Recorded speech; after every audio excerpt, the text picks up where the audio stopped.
Hi ನಮಸ್ಕಾರ, welcome back to my YouTube channel. ಇದು ಒಂದು ಫಂಕ್ಷನ್ ಹಿಂದಿನ ದಿವಸ ರಾತ್ರಿ. ಸೊ ಸಾಂಗ್ ಹಚ್ಚಿದ್ವಿ, ಡ್ಯಾನ್ಸ್ ಮಾಡಿಕೊಂಡು. ಈ ಕಡೆ ಶಿವಾನಿ ಪ್ರಿಪ್ರೇಷನ್ ಮಾಡ್ತಾ ಇದ್ದಾಳೆ. ಅವ್ರ ಮಾಮಿಗೆ ನೇಲ್ ಪಾಲಿಶ್ ಎಲ್ಲ ಹಚ್ಕೊಂಡು ಕೂತಿದ್ದಾಳೆ. ಆ್ಯಂಡ್ ಇದು ನೆಕ್ಸ್ಟ್ ಡೇ ಅಂದರೆ ಫಂಕ್ಷನ್ ಡೇ. ಇದು 5:30ಗೆ ನಂದು ಸ್ನಾನ ಎಲ್ಲ ಮುಗ್ದಿತ್ತು. ಇಲ್ಲಿ ಹೊರಗಡೆ ಕಸ ಗುಡಿಸಿ, ಹೊರಗಡೆ ಸಾರಿಸಿ ಎಲ್ಲ ಕೆಲಸದ ಆಂಟಿ ರೆಡಿ ಮಾಡಿದರು. ನಾನು ಬಂದು ಬರೀ ರಂಗೋಲಿ ಹಾಕೋದಂದಿತ್ತು. ಸೊ ನಮ್ಮ ಅತ್ತೆ ಹೇಳಿದ್ರು ರಂಗೋಲಿ ಹಾಕಿಬಿಡು ನೀನು ಅಂತ. ಇಲ್ಲಿ ರಂಗೋಲಿ ಹಾಕ್ತಾಯಿದ್ದೀನಿ. ಕೆಲವೊಂದು ವೀಡಿಯೋಸ್ನ ಕ್ಯಾಪ್ಚರ್ ಮಾಡೋಕ್ಕಾಗಿಲ್ಲ. ಈಗ ರಂಗೋಲಿ ಹಾಕ್ತಿರೋದಂತ ಹೇಳಿದೆ. ರಂಗೋಲಿ ಹಾಕಿದ ಮೇಲೆ ಯಾವ ರೀತಿಯಾಗಿತ್ತು ಅನ್ನೋದನ್ನ ತೋರ್ಸೋಕ್ಕಾಗಲಿಲ್ಲ. ಯಾಕೆಂದರೆ ಬೇರೆ ಕೆಲಸದ ಸಮಯದಿಂದ ಈ ಕಡೆ ನಾನು ಕ್ಯಾಪ್ಚರ್ ಮಾಡೋಕ್ಕಾಗಿಲ್ಲ. ಅದಾದಮೇಲೆ ಎಲ್ಲ ಮುತ್ತೈದೆಗೆಲ್ಲ ರೆಡಿ ಮಾಡಿ, ತೊಟ್ಲು ಪೂಜೆನೂ ಕೂಡ ರೆಡಿ ಮಾಡಿ ಮುತ್ತೈದೆಯರು ಬಂದು ಕೂತಿದ್ರು. ಸೊ ಇವರಿಗೆಲ್ಲ ಪಾದ ಪೂಜೆ ಮಾಡ್ಕೋಬೇಕು. ಹಾಗೆ ಈ ಕಡೆ ಮುತ್ತೈದೆಗೆ ಸೀರೆ ಮತ್ತು ಬಟ್ಟೆ ಏರಿಸಿದ್ವಿ. ಹಾಗೆ ನೈವೇದ್ಯ ಕೂಡ, ಮತ್ತು ಗುಗ್ರಿ ಮೇಯ್ನಾಗಿ ತೊಟ್ಲಿಗೆ ಗುಗ್ರಿನ ಅಂದರೆ ಕಡಲೆಕಾಳು ಮತ್ತು ಗೋಧಿ ಎರಡು ಮಿಕ್ಸ್ ಮಾಡಿ ಮಾಡ್ತಾರೆ. ಹಾಗೆ ಐಗಳು ಬಂದಿದ್ದರು, ಅವರು ಪಾದಪೂಜೆ ಆಗಿ ಅವ್ರಿಗೂ ಕೂಡ ಊಟನ ತೊಗೊತಾಯಿದ್ರು. ಸೊ ಇಲ್ಲಿ 5 ಜನ ಮುತ್ತೈದೆಯರು. ಇಲ್ಲಿ ಸ್ಯಾರಿ ಹಾಕ್ಕೊಳ್ಳೋಕ್ಕಾಗಲಿಲ್ಲ, ಯಾಕೆಂದರೆ ಟೈಮ್ ಇರಲಿಲ್ಲ.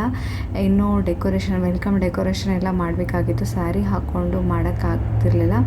ಹಾಗಾಗಿ ತುಂಬಾ ಟೈಮು ಶಾರ್ಟೇಜ್ ಇತ್ತು. ಕೆಲಸದವರು ಎಲ್ಲ ಇದ್ದರೂ ಕೂಡ ಫಂಕ್ಷನ್ ಅಂದಮೇಲೆ ಕೆಲಸಗಳು ಡಿಲೇ ಆಗುತ್ತೆ. ಬೇಗ ಬೇಗ ಮಾಡಬೇಕು ಅಂದರೂ ಕೂಡ ಇಲ್ಲಿ ಬೇಗ ಬೇಗ ಅವ್ರ ಪಾದಪೂಜೆ ಮಾಡಿ, ಅವ್ರಿಗೆ ಹೂವು, ಅರಿಶಿನ, ಕುಂಕುಮ ಎಲ್ಲ ಕೊಟ್ಬಿಟ್ಟು ವೀಳ್ಯದೆಲೆ ಜೊತೆಗೆ ಆಮೇಲೆ ಇಬ್ಬರು ಸೇರಿ ಆರತಿ ಮಾಡಿದ್ವಿ. ಹಾಗೆ ಮನೆಯವರೆಲ್ಲರೂ ಕೂಡ ಅವ್ರ ಕಾಲಿಗೆ ಈ ಥರ ನಮಸ್ಕಾರ ಮಾಡ್ತಿದ್ದೀವಿ, ಇಲ್ಲಿ ನೋಡ್ಬೋದು. ಆಮೇಲೆ ಡೆಕೋರೇಷನ್ ಮಾಡಿದ್ವಿ. ಒಂದು ಸ್ವಲ್ಪ ಹೊರಗಡೆ ಮಾಡೋಷ್ಟೊತ್ತಿಗೆ ಟೈಮ್ ಆಗ್ತಿತ್ತು. ನೀನು ಸೀರೆ ಹಾಕೋ ಹೋಗಂತ ಹೇಳಿದರು ಅತ್ತೆ. ಹಾಗಾಗಿ ನಾನು ಸೀರೆ ಹಾಕ್ಕೊಳಕ್ಕೆ ಹೋದೆ. ಇನ್ನೊಂದಿಷ್ಟು ಉಳಿದಿರೋದು ಮನೆಗೆ ಬಂದಿರೋ ಗೆಸ್ಟು, ಅಂದರೆ ಇಲ್ಲಿ ನಮ್ಮ ಯಜಮಾನ್ರ ಅಕ್ಕ ಅವರು ಮತ್ತು ಇನ್ನೊಬ್ಬರು ಸೇರಿ ಈ ಒಂದು ಡೆಕೋರೇಷನ್ ಕೂಡ ಸ್ವಲ್ಪ ಹೆಲ್ಪ್ ಮಾಡಿದ್ರು. ಅದಾದಮೇಲೆ ಅಷ್ಟೊತ್ತಿಗೆ ಬಂದಳು ನಮ್ಮ ಸುಂದ್ರಿ, ನೋಡ್ಬೋದು. ಬಿಸಿಲಂತೂ ಸಿಕ್ಕಾಪಟ್ಟೆ ಊರಲ್ಲಿ ಸ್ಟಾರ್ಟ್ ಆಗಿತ್ತು, ಸಿಕ್ಕಾಪಟ್ಟೆ. ಅವಳು ಕೂಡ ಸಿಡಿಬಿಡಿ. ಆಮೇಲೆ ಹೊಸ ಡ್ರೆಸ್ ಹಾಕಿದಾಗ ಮಕ್ಕಳಿಗೆ ಸಾಫ್ಟಾಗಿರೋ ಕ್ಲಾತು ಆ್ಯಂಡ್ ಕಾಟನ್ ಕ್ಲಾತ್ ಹಾಕಬೇಕು, ಇಲ್ಲಾಂದರೆ ಸಿಡಿಪಿಡಿ ಮಾಡ್ತಾರೆ. ನೋಡ್ಬೋದು, ಎಂಟ್ರಿ ಕೊಟ್ಲು. Welcome back. ಮಗಳು ಮಲ್ಕೊಂಡಿರೋದಕ್ಕೆ ತುಂಬ ಸ್ಲೋ ಆಗಿ ಮಾತಾಡ್ತಾ ಇದ್ದೀನಿ. ಆ್ಯಂಡ್ ಕೆಲವೊಂದು ಡಿಸ್ಟರ್ಬೆನ್ಸ್ ಕೂಡ ಇದೆ. ಆ್ಯಂಡ್ ಸೊ ದೇವ್ರ ನಮಸ್ಕಾರ ಮಾಡಿ, ಇವ್ರಿಗೆ ಬಟ್ಟೆ ಎಲ್ಲ ಮಾಡಿ, ಅದಾದಮೇಲೆ ಇಲ್ಲಿ ಸಿಂಪಲ್ಲಾಗಿ ಏನಕ್ಕೆ ಮಾಡಿದ್ವಿ ಅಂದರೆ ಫಂಕ್ಷನ್ ಹಾಲಲ್ಲಿ ಇಟ್ಕೊಂಡಿದ್ವಿ. ಹಾಗಾಗಿ ಮನೇಲಿ ಗೆಸ್ಟ್ಗೂ ಅಂದರೆ ಕೆಲವೊಬ್ರು ಮಾತ್ರ ಡೈರೆಕ್ಟಾಗಿ ಮನೆಗೆ ಬಂದಿದ್ದರು, ಕೂತಿದ್ರು ನೋಡಿ, ಇಲ್ಲಿ ಕಾಣ್ಬೋದು. ಆಮೇಲೆ ನಮ್ಮ ಅತ್ತೆಗೆ ಇವರೇ ಹೇಳಿದ್ನಲ್ಲ, ನಮ್ಮ ಅತ್ತೆಗೆ ಮಾಡ್ತಿದ್ದಾರೆ ಬಟ್ಟೆ, ಅವರೇ ಅಕ್ಕ. ಸೊ ನಮ್ಮ ಮದುವೆಯಿಂದ ಎಲ್ಲ ಕೂಡ ಬಟ್ಟೆ ಮಾಡೋ ಬಂದುಬಿಟ್ಟು ಮನೆ ಹೆಣ್ಮಗಳು ಕೂಡ ಅವರು. ಸೊ ಅವರೇ ಮಾಡಿದ್ದು ಎಲ್ಲ. ಇಲ್ಲಿ ನೋಡ್ಬೋದು ಏನೇನು ಹೇಳ್ತಾ ಇದ್ದಾರೆ ಅಂತ.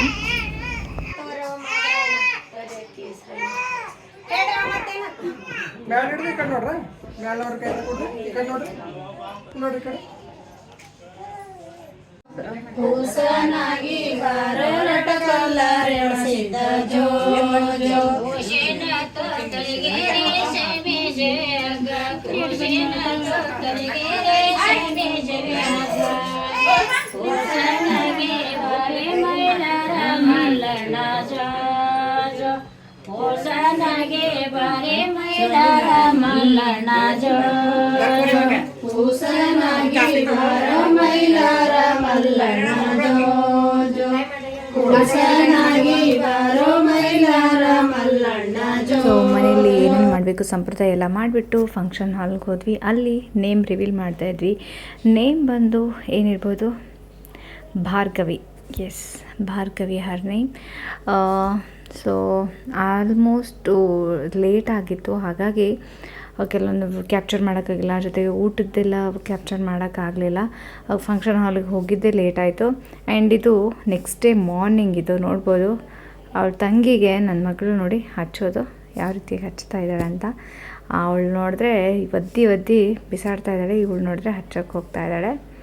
ಸೊ ಬೆಳಿಗ್ಗೆ ಫ್ರೆಶ್ ಅಪ್ ಆಗಿ ಸ್ನಾನ ಮುಗಿಸ್ಕೊಂಡು, ಊಟನ ಮುಗಿಸ್ಕೊಂಡು ನಾವು ಹೊರಟಿತ್ತು ಬಸವ ಕಲ್ಯಾಣ್ಗೆ ಹೋಗ್ತಾಯಿದ್ದೀವಿ. ಏನಕ್ಕೆ ಹೋಗ್ತಾ ಇದ್ದೀವಿ ಅಂದರೆ ನನ್ನ ಮಗಳ ನಾಮಕರಣದ್ದು ಆಲ್ಬಮೇ ಮಾಡಿಸಿರಲಿಲ್ಲ. ಸೊ ಫೋಟೋನ ಸೆಲೆಕ್ಟ್ ಮಾಡೋದಿತ್ತು. ಫೋಟೋ ಸೆಲೆಕ್ಟ್ ಮಾಡೋಕ್ಕೆ ಅಂತ ನಾವು ಹೊರಟಿದ್ದು ಬಸವ ಕಲ್ಯಾಣ್ಗೆ.